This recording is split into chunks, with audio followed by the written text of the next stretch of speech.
my kids are the only people who listen to Darth Marden, and like 30 years, I've done my job.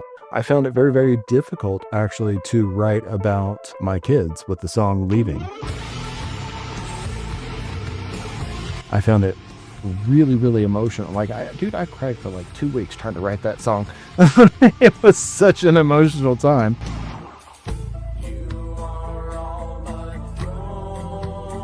Because it was like, it's about my kids growing up, and I don't want to see my babies get big and, they're not my babies anymore. But at the same time, I'm super proud of them because they're finding their own way in life, and, they're finding their own things that they're into. And so writing that particular song was super hard for me.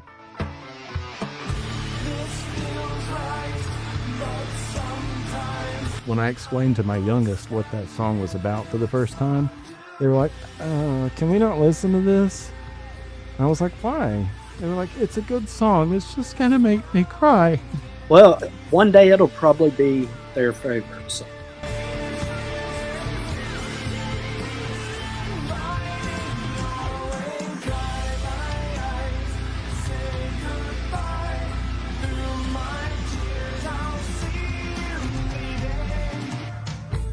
Hey, welcome to Two Beers of the Band podcast. My name is Harkos. I just edit everything around here, but I wanted to come in here and welcome you to part 2 of the great conversation here with Darth Marden. Now, if you have not checked out part 1, you need to make sure you go and check that out right now. All right, you good? You're caught up? All right, let's go ahead and get in to part 2 of the great conversation right here with Darth Marden, exclusively on Two Beers of the Band podcast. It's a super cool thing. And like I said, when I'm on the other side of the camera here and I'm the one doing the interview, I kind of go, the same route. Like one of my favorite questions to ask artists that I work with is, tell us something that nobody knows about you. One of my favorite answers of all time is, I'm a really good dancer. And I got this from a hip hop artist too. He's probably, he's young 20s, right? And I said, you're a really good dancer. I was like, well, what type of dance you talking about? Like hip hop dance? He said, no, man, ballroom dancing. Like I can really do some serious ballroom dancing. I doubt that he would have ever volunteered that information if I hadn't pried it a little bit, I actually have that on my list of questions. See, you're a pro. So, since you just asked that, Damn it, I wasn't ready. what is your answer for that question? That's a difficult question because I'm kind of an open book. I guess the closest thing here, you know what? We'll go super personal. Why not? I'm an open book anyway. It's not like I hide any of this stuff. Dealing with mental illness is something that I've dealt with and my family has dealt with for generations, apparently. Older generations typically don't recognize it as a real thing, but I did.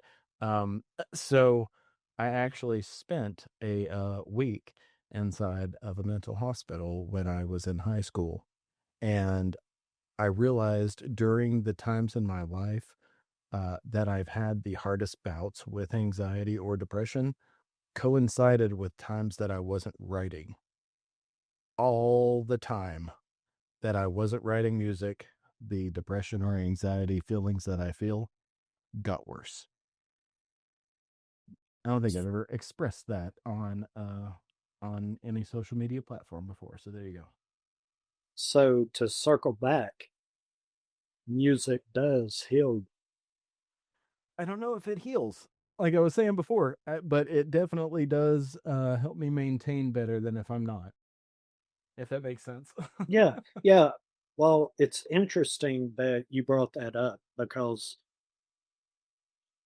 I would say that a lot of artists do deal with some sort of mental illness. Yeah. But nobody wants to talk about it because they see it as something, oh, if my fans knew this, they wouldn't be my fans anymore. Or they, that people don't want to own up to it.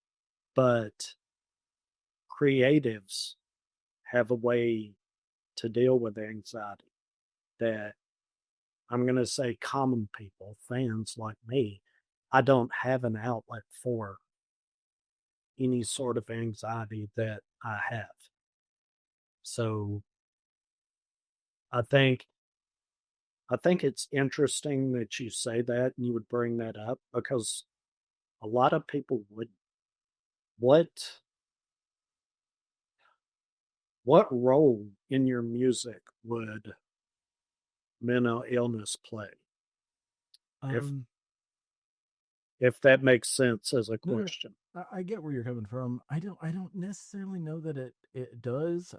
Maybe it does. Like some pent up frustration or anger or anxiety about society. Perhaps that comes out. But I mean, this is a topic that I am trying to bring attention to in the circles that I run in with my music promotion stuff.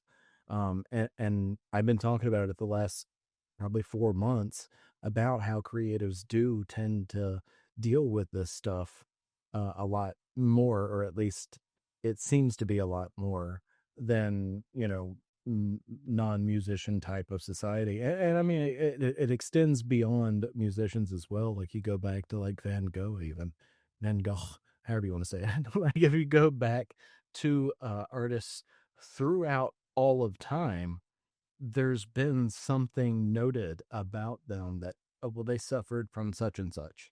You know what I mean?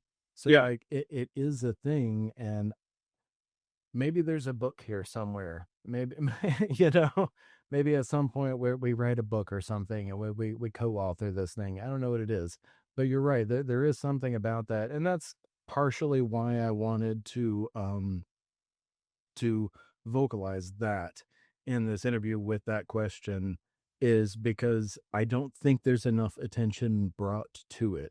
I've been trying to bring attention to it with my platform, but I don't think people are super willing to express it because it comes across as a weakness to the audience, or maybe it comes across as off-putting to the audience in the artist's mind. But I don't know, man. I'm just, like I said, I'm a regular guy. I don't think that way. I'm an open book. I just talk about these things because I think they need to be talked about more. Well, I interviewed an artist a while back and we got to talking about mental health pretty much straight out of the gate. We weren't even in the show yet. What I do is I hit the record button as soon as people sit down. Sure. And we were talking. Um, Next thing I know, I don't know how long we sat there and talked. I think I don't know, had I had a beer on my mind, but I was like, this conversation means more to me than even getting started. And before I knew it, so much time had passed. I was like, dude, but hold on. We haven't even started the show yet. I said, but hang on, let me do an intro, and then let's pick up right there because we really need to talk about this because people won't talk about it. Yeah, man. You hit an interesting topic. You kind of just got to run with it. Yeah, and it's something that I would like to talk to people either on or off camera about because I know it's there, but people don't want to address it. They just, like you said, they see it maybe as a weakness and they don't want to get it out there, especially if they're really trying to, you know, promote themselves and push themselves and make music a career. They don't want something that's going to hold them back in their mind. Yeah, and I mean, it is all conjecture and supposition, but perhaps it's this notion that perhaps they are looked up to as an artist, that they're somebody that people are looking to for the answers, because artists often delve into topics for giving those answers, or at least their thoughts on whatever topic it may be. And so it seems like if I have this perceived weakness or this humanization part of me with this type of this illness or this defect, perhaps, maybe that weakens the message that I'm sending. And I don't think that at all. I think that it being open about it brings the human element into it, and we're all seeking connection with the music. Why not let them know who you are as a person as well to deepen that connection? Exactly. And I wish more artists would open up to that. I talked to one artist who said that his mother, um, the doctor said, "Oh, we need to put him on all these different medications when he was a kid, and that'll help with his anxiety, this, and this." And they were just pushing medicine, medicine, medicine. And she told the doctor, "I'm not going to medicate my child." And so she didn't do the medicine. And he found music, and music was his medication. Mhm. And he put all of his energies into the music, and it turned into a career for him. And he was able to That's awesome. use, I'm not going to say a disability because it's not a disability. Right. Yeah, that's not the right word for it. It's anxieties. We all have anxieties. Sure. Some have different levels of different anxieties. And he was able to Chemistry. harness that energy and turn it into music and turn it into an art, a way to express himself. Yeah. Which, thank goodness, his mom didn't put him on the medicine, because we might not have his music out there today, because the medication would have just muddied his creation or his creativity. It's hard to know, you know what I'm saying? Like, for me, like I've been making music for damn near 30 years now. Good Lord, I'm getting old. Um, but it wasn't until I'd say maybe close to 10 years ago that I started even trying to find some sort of medication to help. Um, and luckily I did. I was able to find it after a couple of failed attempts that it made things worse, uh, for lack of a better way to put it. But I mean, it's hard to say. Had I been born to parents who thought that mental illness was an actual thing when I was a kid, would I have still found music? It's a hypothetical. It's hard to really, really know. But I will say for certain that once I did find the right combination of meds that helped level me out and help balance me a little bit more emotionally speaking, uh, the more focused I was able to be on the music. And I honestly didn't find the sound that I was looking for or one that I thought was uniquely me until that happened. So maybe there's a few different ways you could look at it, like most things in life. Well, and like you said, each person is different. Right. Everybody approaches things differently. Some people need to be on medicine, and then some people don't.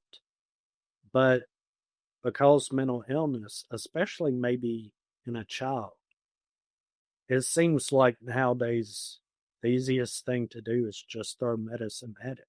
It's not to, well, let's dig a little bit deeper. Let's try to find out why the child is doing this or thinking this. So it's just easier to say, you know what, they're exhibiting these signs and symptoms. So here, take that medicine. It's going to cure.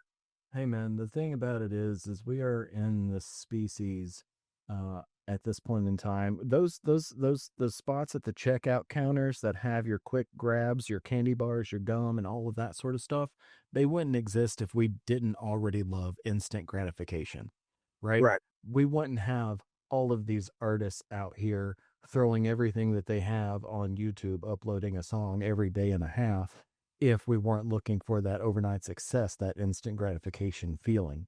All of that stuff exists because that's who we are as a species, right?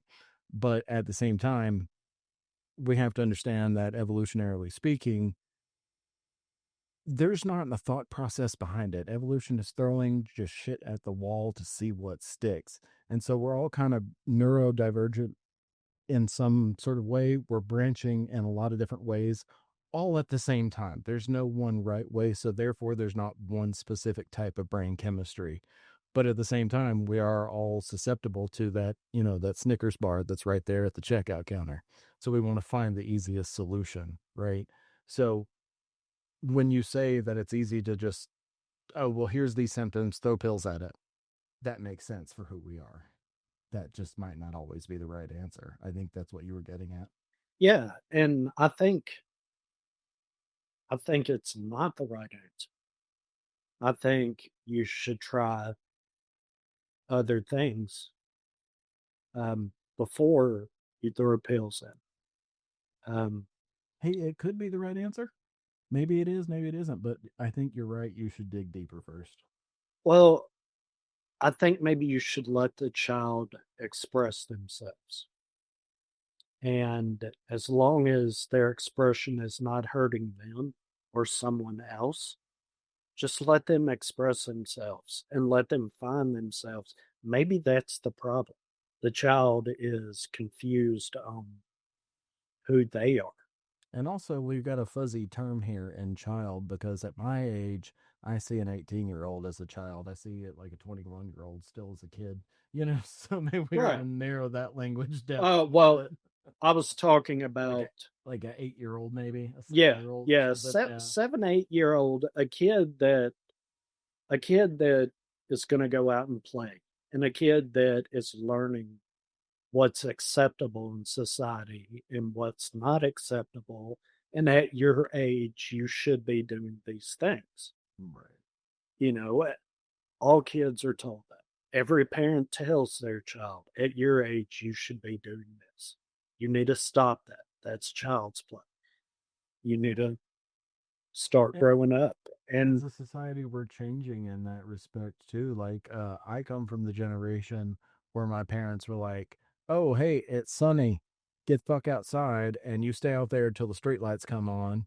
And if you come back before the streetlights come on, I'm gonna make you clean something." Because that was my parents' generation, was go outside, ride your bike, I'll see you tonight. Whereas as the generation now, it seems is not as open. Like the kids nowadays, my kids for instance, they're not as open, or maybe I as a parent am not as open to just saying go and I'll see you tonight. We're changing as a society too. well, society is changing, but I think also because of social media and because Mm-hmm. instant gratification. Yep. Whereas a child, when you're told to leave the house and not come back until the streetlights come on, go find something to do. You had to go out and be creative. You had to go out into the shed and say, okay, I broke the chain on my bike the other day, but there's a ball over in the corner. Let me get this ball and go do something. And see that for me was not a good thing, because that's the reason I started smoking cigarettes, and it took me forever to quit. I didn't have the right type of guidance back then. But everybody's a little bit different. Well, I didn't expect this interview to go this way, but this is a really interesting conversation. But somewhere along the way, you found music. Yeah, and like I said, I think it's always been there for me. Having those memories as a kid of music being there. I remember one of my earliest memories of figuring out that I enjoyed time signature type music, stuff that experimented a little bit, is I was outside, I was at my papa's house, and my dad and my papa were working on his old Chevy. This old black Chevy that had like the racks on it for ladders and stuff like that. They were working on his Chevy, and time no, excuse me, Money by Pink Floyd was playing on the radio. dum dum dum dum dum dum dum. And I was like, wait a minute, there wasn't a 4 there. What happened? And the beat, if you're nodding in 1, 2, 3, 4, the beat flips on you because it's in a different time signature. And that was the first time I heard that in mainstream. I can remember saying, this song is different, Dad. Do you hear this? Not even 2 weeks after that happened, um, my first guitar was given to me, and not like, a 3/4 size guitar or anything like that. Like the Sunburst Fender Strat I was talking about earlier. Mm-hmm. Yeah. That was within 2 weeks. And I held it up and I looked at my dad and I said, I'm going to learn how to play this if it's the last thing I do. A couple weeks go by, he comes home from work and it sounds like a whole lot of noise coming from my room, right? A couple more weeks goes by and he comes in the room and he's like, oh man, I thought I heard music in here. I thought I just heard some Pink Floyd. What's happening? It turned off as soon as I walked in. And I was like, this? Dun, dun, dun, dun. And I started picking it out for him. And he was like, what in the world? So like the music thing has always been there. All of these formative memories for me. Um, I don't necessarily know if there's a reality wherein I could be me and music wasn't somehow intrinsically tied to who I am. Okay. Well, I want to circle back to something you said earlier about listening to music in the car when you're writing a song. Sure. Is there a reason you listen to it in the car? Oh man, you've talked to tons of musicians, I'm sure. The car test as a producer is a real friggin' thing. I don't know why, but everybody who's a producer knows what the car test is. Um, uh, Car systems, they all vary a little bit. Yours may be a little bit more mid heavy. This one may be a little bit more bass heavy over here. The tweeters might be high heavy on this other car. They're all a little bit different, but they all sort of are revealing things about your mixes. When you're mixing a track and you take it to the car, these are AKG 240s. These are very transparent headphones. They are very, like, they will show you in a flat surface when everything's level, here's exactly what you're going to hear. But that's not what is delivered by a car at all times. Sometimes cars will emphasize the basses a little bit more. So if you have something that's a little unbalanced in your mix, your car's going to go, hey, you hear that? It sucks, don't it? I don't know what it is, man, but every producer knows what the car test is, and the car test is very telling about your mixes. Well, I thought the first time I heard that, I said, well, it makes sense because a majority of the time when people hear music, Mm-hmm. they're in their car. Yep. People listen to, I mean, all the music I've heard throughout my life, I probably heard first while I was in the car. Yeah. And a majority of people listen to music while they're in the vehicle. But if they're at home, they're watching TV, they're dealing with the kids. If they're at work, they're doing work stuff and music's not there. So the only time they're getting exposed to music is either at open air festivals or in the car. Yep. So if it sounds good in the car, that means it sounds good. More or less. I mean, when you're producing, you're gonna want it to sound the best in your headphones and on your studio monitors. You want it to sound good there, because if it sounds good there, that's where you can start taking it to all these other devices that people listen to music on. Sometimes people listen on their phone speaker like this. Sometimes there's a little Bluetooth speaker. It doesn't have a whole lot of wattage, maybe it doesn't have a lot of amps, but you're still going to listen to songs. Maybe you're chilling outside barbecuing, you got your Bluetooth speaker going, you know what I mean? Yeah. Sometimes you're working on your car and you got that little speaker going. Sometimes You could have just earbuds in. Maybe you're washing the dishes and you got some music on while you got your earbuds in. So you test all of these different devices, but the real kicker where you really want your music to shine is when you're in the car, because from right here all the way to work, that's what I do every single morning from from 6:45 to 7 when I get to work. It is music, and if I know if a song sounds good from there to there, then it's going to sound good most of the time in most people's car on their way to work or from work, whatever it is. Okay. If you could do a project with anyone, dead or alive, who would it be? Man, this question is on my list of questions when I ask other artists. It legitimately is.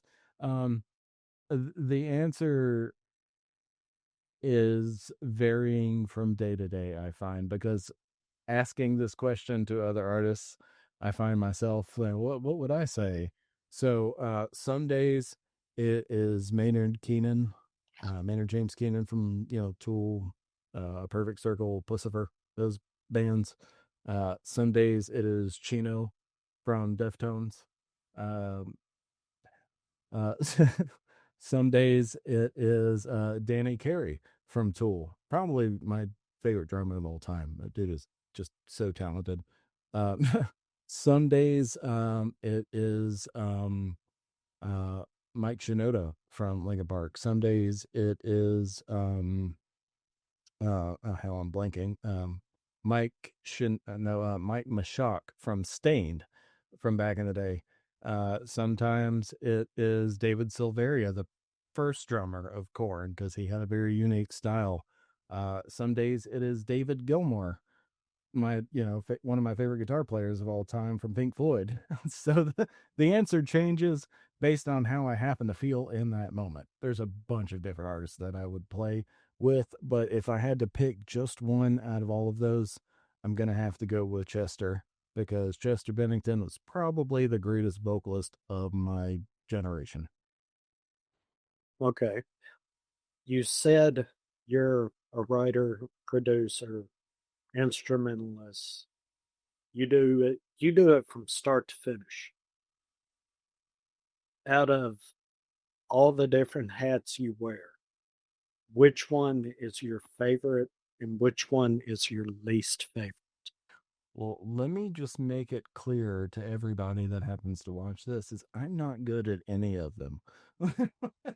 Sort of put that out there. No, my favorite is the writing process. Um, it's kind of like putting a puzzle together, and you probably heard that from other artists before. Um, getting the idea of a song, having a guitar riff, having a drum beat, having a bass line, whatever it happens to be, and then finding the way those sounds all start to fit together and expand. And then, okay, maybe this sound is good, but maybe it belongs somewhere else. It doesn't quite fit. Trying to make a song complete. That part is my favorite. My least favorite, um, my least favorite part is vocal comping. That's the that's the part of the process that if I had money, I would pay someone to do it every single time. The part of every vocal take at the very beginning and very end where they like come in and come out of every vocal take, those need to be faded in and out so there's not like a tiny little pop or click sound. Yeah.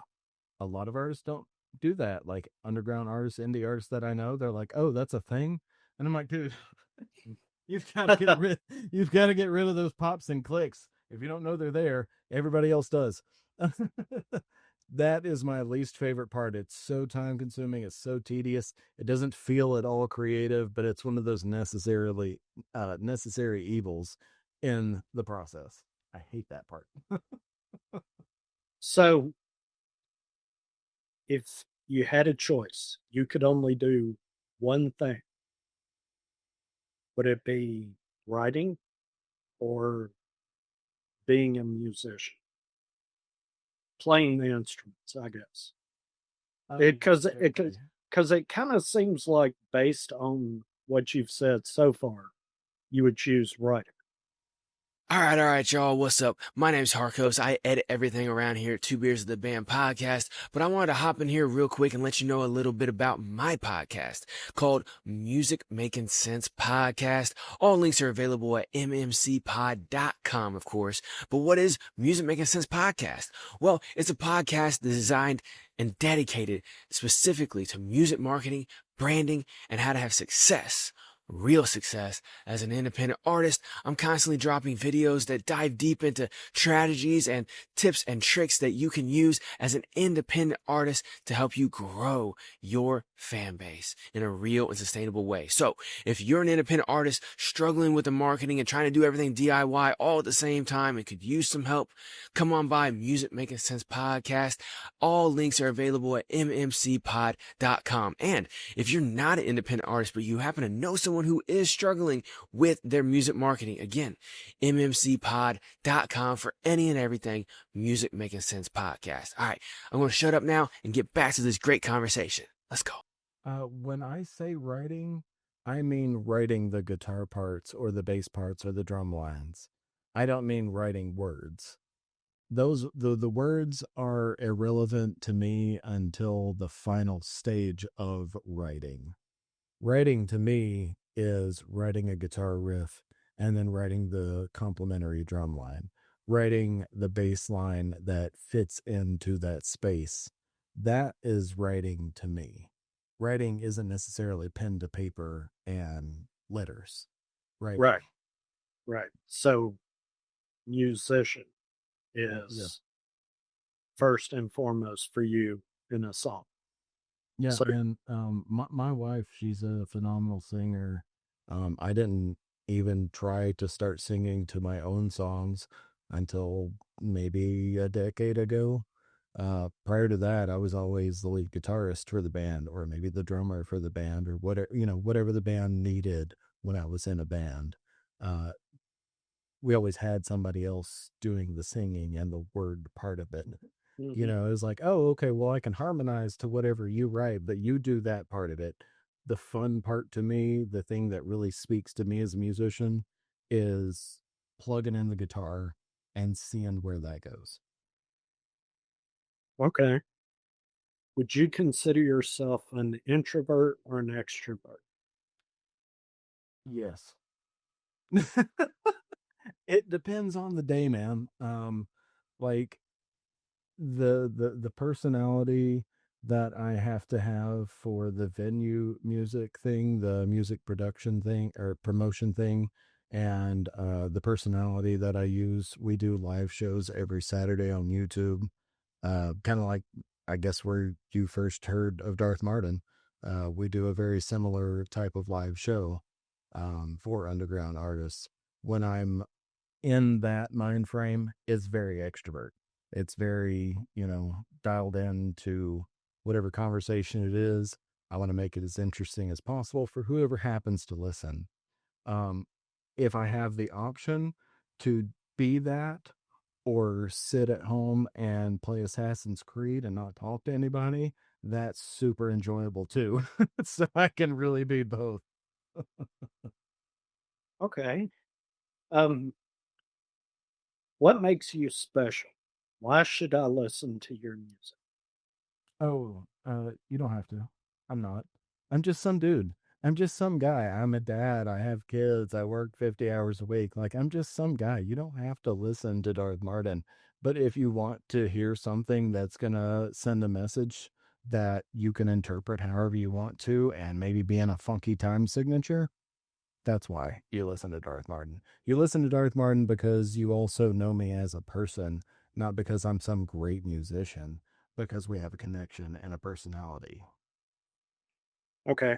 Good answer. Good Well, answer. thanks. I appreciate that. I'm just some dude, man. I don't want to be thought of as special. I'm not special. I'm just some guy. Well, I mean, your music is different, so that makes it special. Oh, I appreciate How many artists out there? How many artists other than who you listen to? How many artists do you know that could possibly do your style of music? that. You know what? That's something I talked about recently on one of my Instagram live streams. Um, based on who I know, there's probably only a handful of niche artists that could do what Darth Marden does. Like, nothing that I do is particularly challenging. Like, none of the guitar riffs that I come up with are like extremely hard. If you're a good guitarist, you can probably figure it out. If you're a decent drummer, you can figure out the drum lines. If you're a bassist, you can probably figure out the bass lines. If you can sing, then you're probably already better than me because I just do the best I can.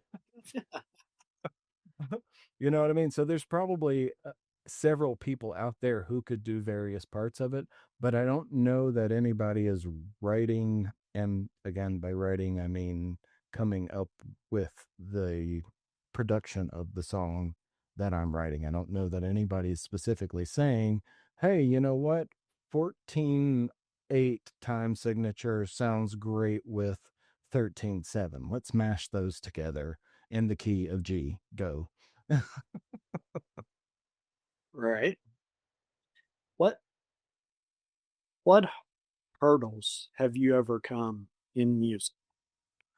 What hurdles have I overcome in music? I think I think that's a difficult question for me to answer because um, you could really point to any given life event and say that's a musical hurdle, right? Like when I was dealing with some of the worst depression that I've ever dealt with and was trying to find the right balance of meds, that was a musical hurdle because it was taking attention away from what I wanted to do with the music stuff because I wasn't balanced completely, right? Like Right. you could say that the birth of both of my kids was a musical hurdle because it was taking time away from music because I was focused on these newborns. You know what I mean? You could say that making sure that my kids, one of which is about to go to high school, making sure that when they have an appointment for a symphony, that one of them plays clarinet. You say the clarinet case over there. When they have a symphony, youth orchestra thing, that they're on time to that. When I'm driving them to that, maybe that's a hurdle. You could really look at any given thing as a hurdle to overcome if you want to view it through that lens. But honestly, the way that I approach music as, I guess, a hobbyist, if you want to say it that way, I don't necessarily know that there's many hurdles to overcome from that lens. Okay. How would you describe the perfect day? Um, April 13th. No. Um, uh, Perfect day is one where I don't have to work. I get to wake up before everybody else in the family does and mow my yard. And it's not to the point where I sweat my nuts off yet and get the yard taken care of. And then I come in and make sure the whole family's fed. Maybe the wife and the kids are watching a movie, or, my wife knits or something like that, or the kids are doing their thing. And I come to the studio and I work with, maybe my writing partner, Paris, on some music, or maybe I write on some Darth Marden stuff. And then later that night, Saturday nights is when we do the live stream on YouTube.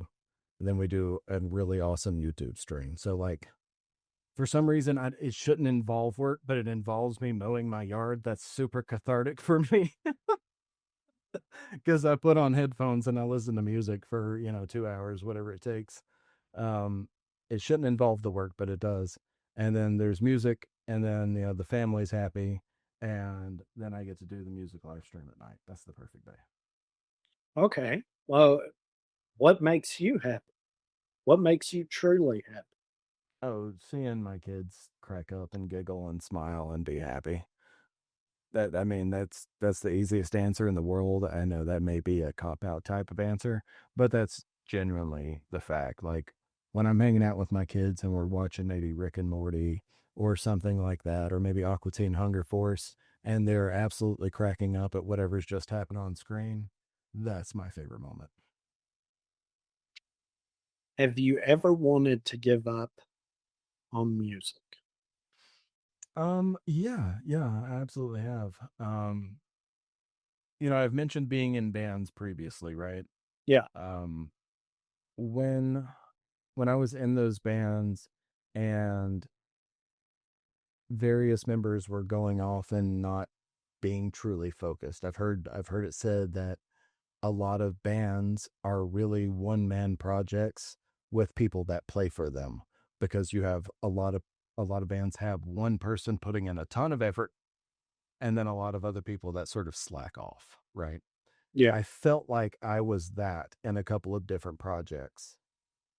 I felt like I was the guy who was like, okay, here's what we need to do for rehearsal today. Here's what we needed to work on. This is the song that we needed to finish up. Let's do these things today. And then sometimes I felt like I was the only one who was really invested.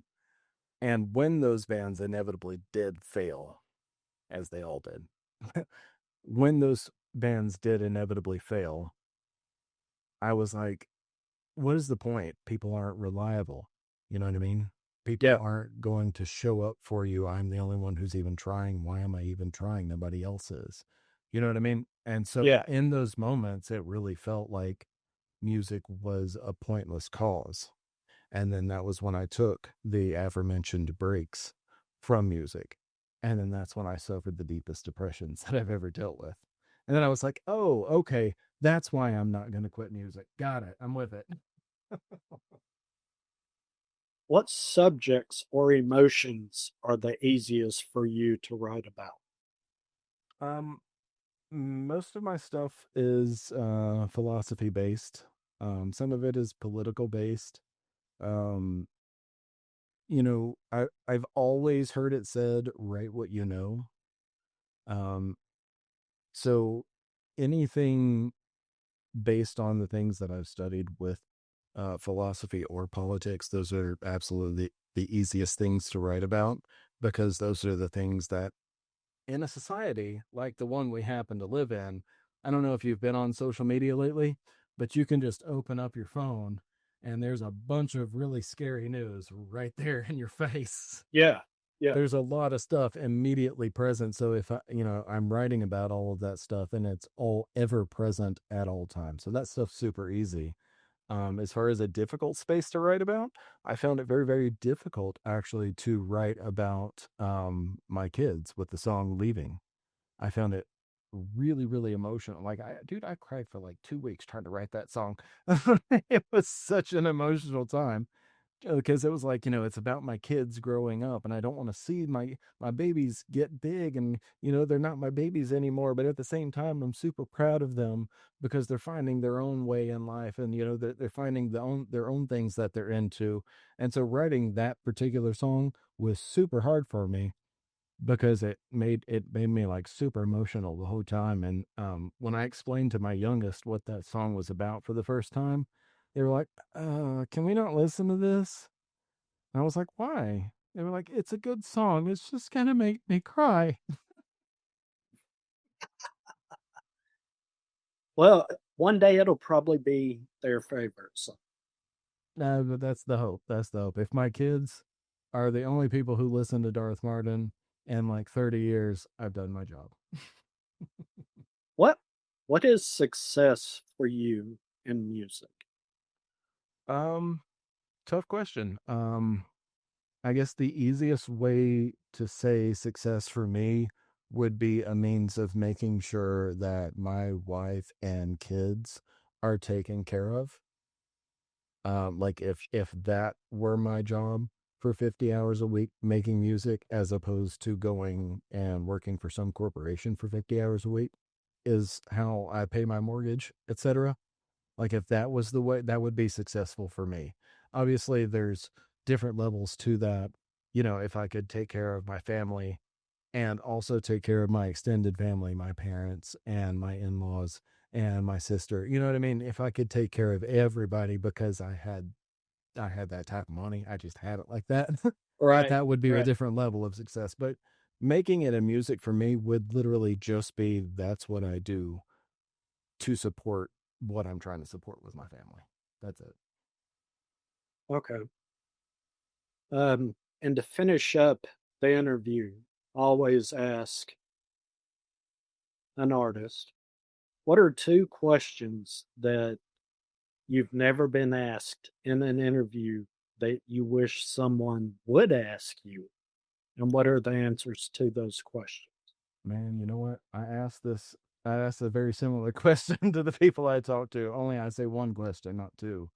Crap. So this is a Okay, well, no, let me give you one then. One of your two, so you only have to pick one.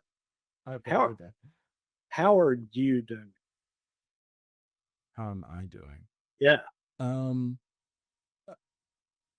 Stress of modern living and the workaday type of life. The fact that I tend to make some person that I've never met owning this corporation more money than I'll probably ever see.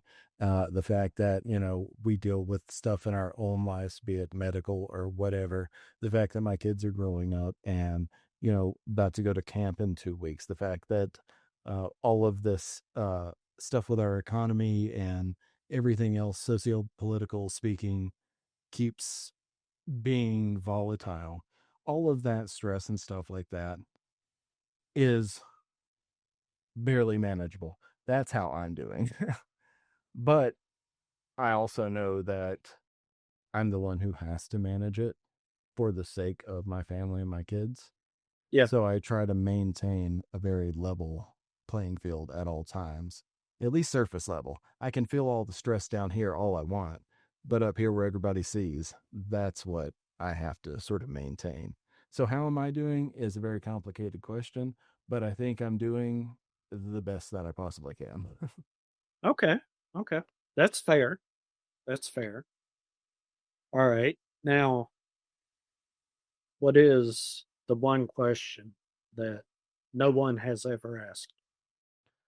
um, the one question that no one has ever asked me about my music is, why do you not want to make something more popularized or mainstream?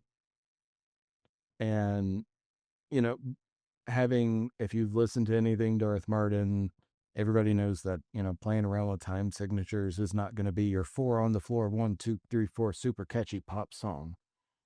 And it's way more likely that you're going to be able to make a living supporting your family doing music if you're writing something that's more mass appealing for uh very catchy pop song, four-chord transitions and things like that. So why aren't you doing that if you're really serious about music? If you want to make it in music, why aren't you making things that are more popular sounding? And the answer to that question is because while I would enjoy making it on music, I don't want to trade what I enjoy doing and what I enjoy creating um, for any type of notoriety or money or fame or anything of that nature. Um, if I could do music for a living, that would be fantastic. But I'm not going to stop doing the thing that I enjoy doing in order to make it, because to do that would be to sacrifice why I'm a musician in the first place. So, in other words, be true to yourself no matter what. I mean, you said it better than I did, but yeah, that's it. Okay. All right. Um, what have you sacrificed for music? um, Numerous girlfriends. No, what have I sacrificed for music? I don't know that I've sacrificed anything for music. There have been times when I have sacrificed a band practice to go and see a live show.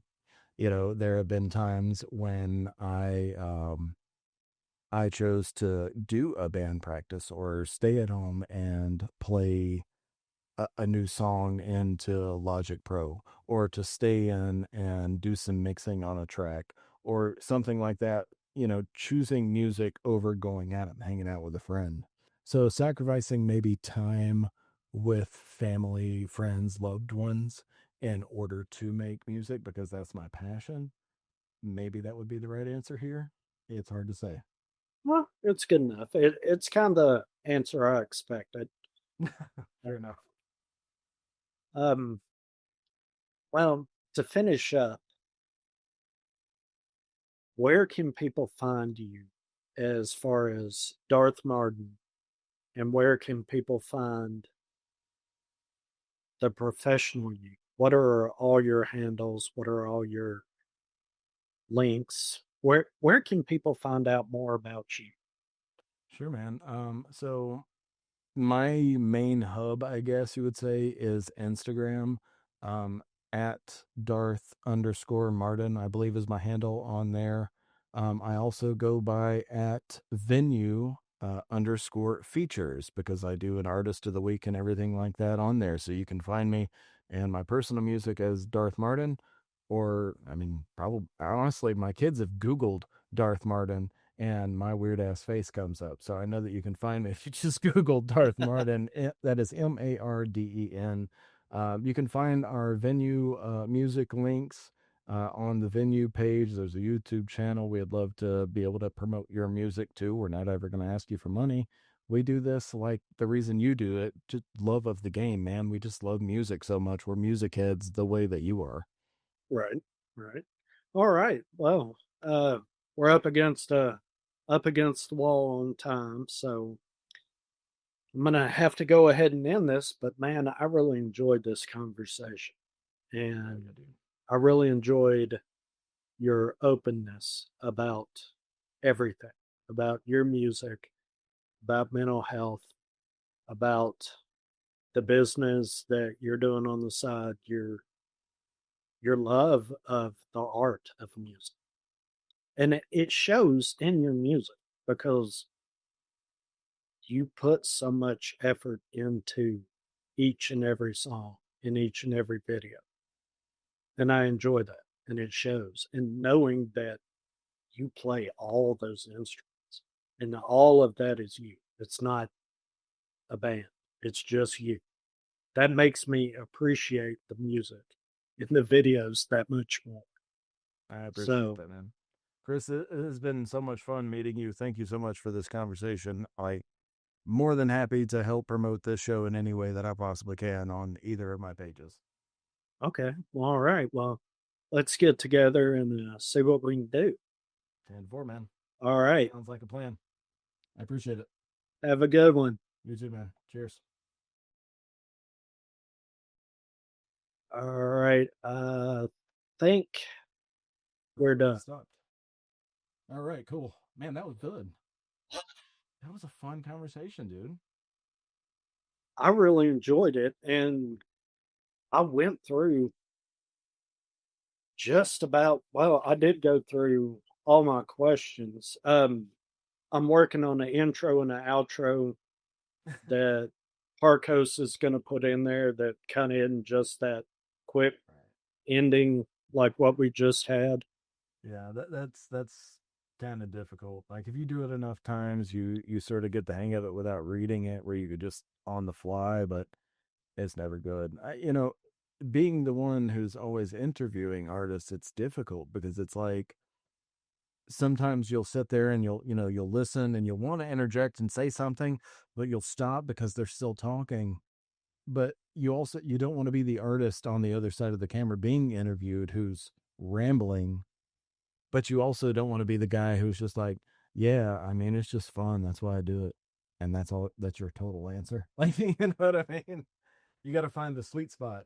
I have had those interviews where I had 7 pages of questions, and I'm like, I'm probably going to need maybe 2 pages, but just in case, I went through 7 pages in 30 minutes. I'm like, it took me hours. Something, damn it. It took me hours to come up with these questions. Hours. And I got a 30-minute interview out. What am I going to do now?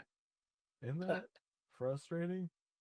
Yeah. Oh, it's you don't want to, but you also don't want to be the guy who you've spent all this time coming up with a list of questions, and you can't even get to 3 of them because they just tell stories and stories and stories and stories and ramble and ramble and ramble, and it had nothing to do with the question you asked.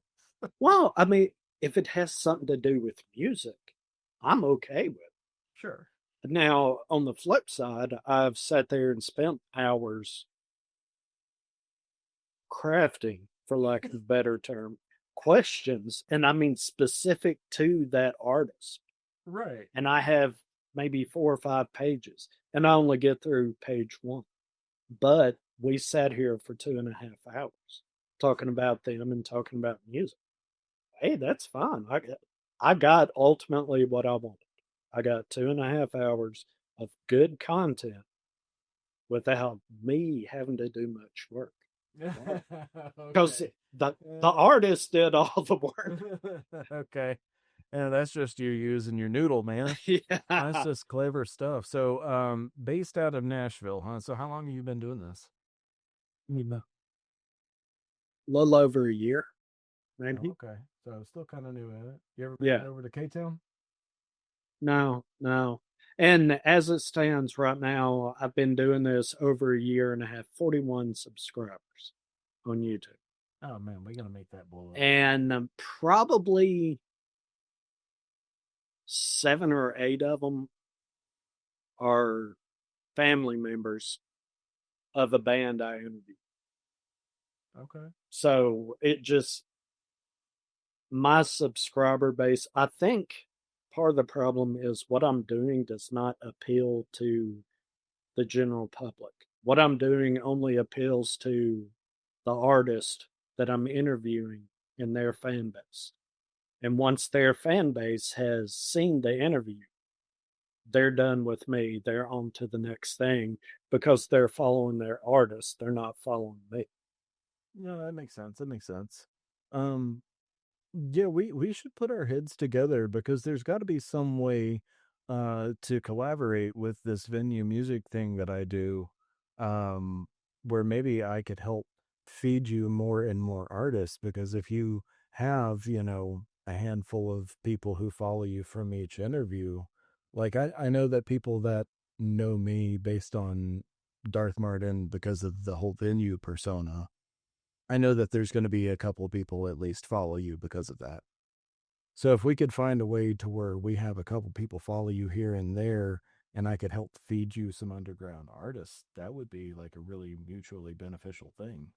Well, I tell you what, I would be open to interviewing anybody you want to feed me, be it an artist, uh, a producer, a lighting guy, a guy in a business office. I want to talk to anyone that has anything to do with music.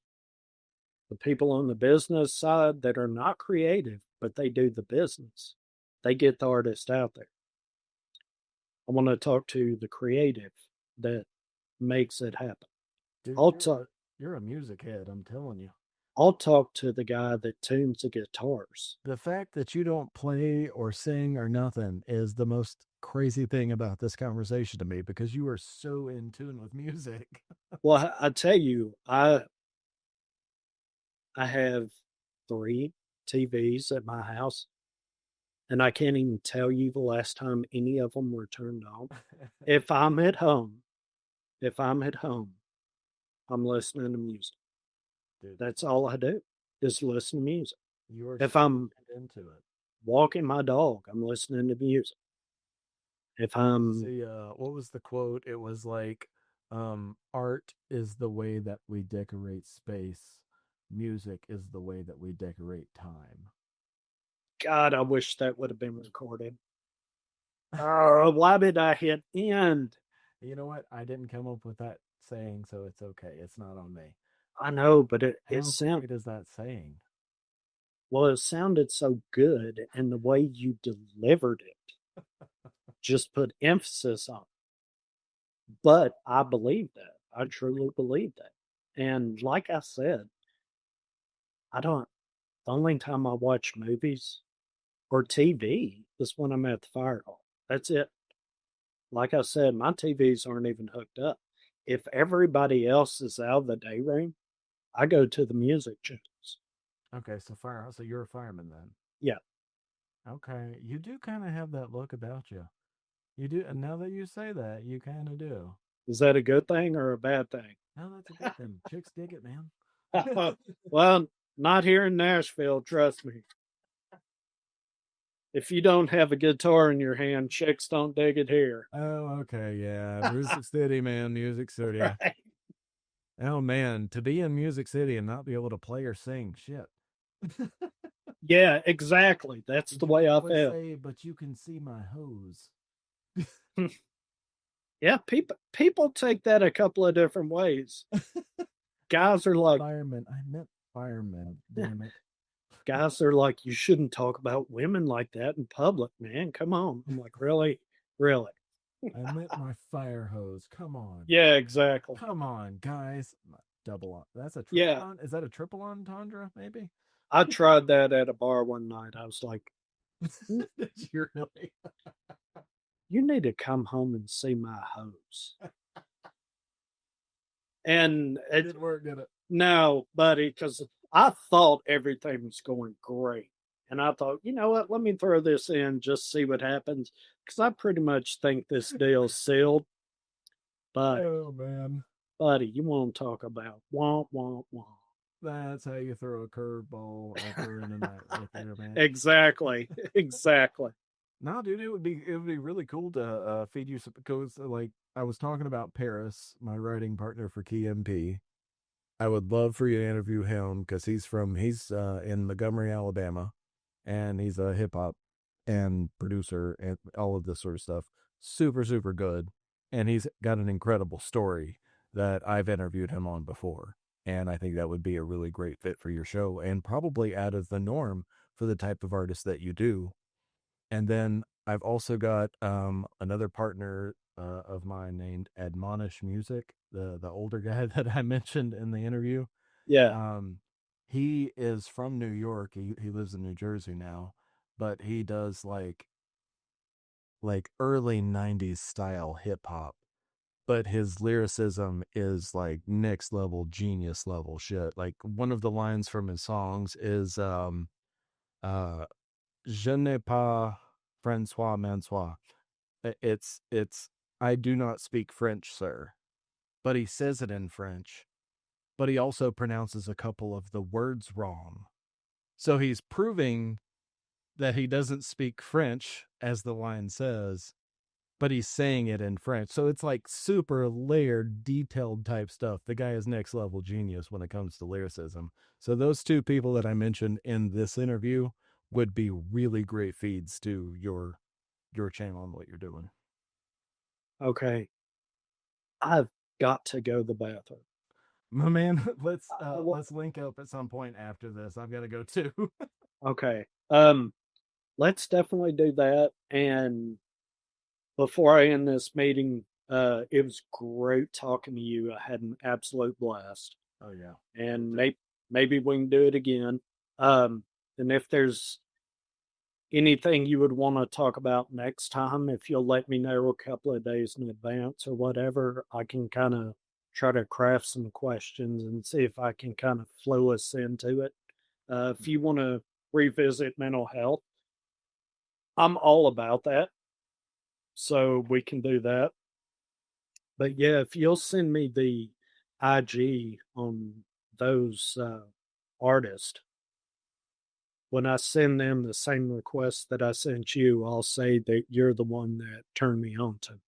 Oh yeah, and I'll let them know too, because I can text them right now and let them know that you're going to reach out at some point. Because this has been super fun. It was great meeting you. We'll definitely collaborate some, see if we can't help grow your channel too. Okay, well, I do appreciate that. And if you want to send that info out to me on them, I'll hit them up tomorrow at some point.